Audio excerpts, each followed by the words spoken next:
So I guess Bishop Hazelwood invited me to talk to you today because in my church we have some of the unicorns that the Pew Research Center for Religion and Public Life have been talking about. That is, we are blessed with the presence of that elusive, rare creature, the millennial and the N-O-N-E, none.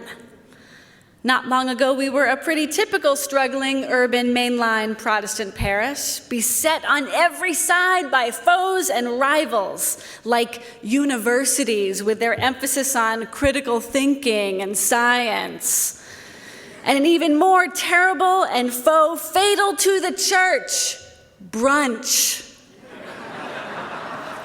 But as a parishioner of mine said, we worked really hard over a period of about 10 years to get into a position to receive the good gifts that God wanted to give us.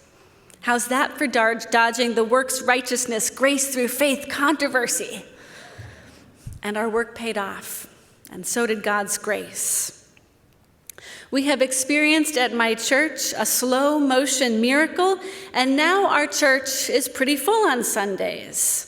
We begged, borrowed, and stole a lot of material from other folks along the way, and together we experimented and we adapted. And then people began to ask us how we did what we did. They always wanted to know the one thing we did to turn our church around. And I said, it's not one thing, it's 200 things. And I wrote down all 200 things, and I put them in a book. And when I was trying to figure out what to call the book, I stole as a working title our community's tagline, Building the Beloved Community, which was stolen in turn from Dr. Martin Luther King, where middle-class liberal white pastors get all their best material. But I decided building the beloved community was too many words, which of course is our stock and trade in the United Church of Christ. In the UCC, we're fond of saying that God is still speaking, but she must have a hard time getting in a word edgewise when she's hanging out with the Congregationalists. So I cast about for something simpler. And I thought about how almost every Sunday after worship was over, in the back of the sanctuary, one of us, clergy, lay folks, would inevitably turn to another and say, "That was real good church."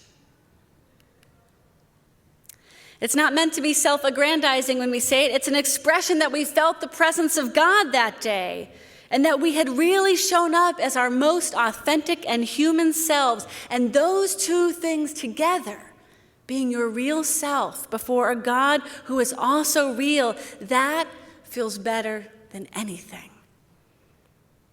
The trouble with talking about our authentic selves these days is that we say it so much it's come to sound kind of inauthentic. What does it actually mean to bring our authentic selves into Christian community?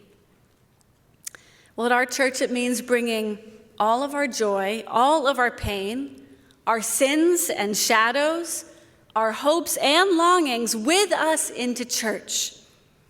It means not leaving any part of our identity waiting out on the curb like an abandoned dog.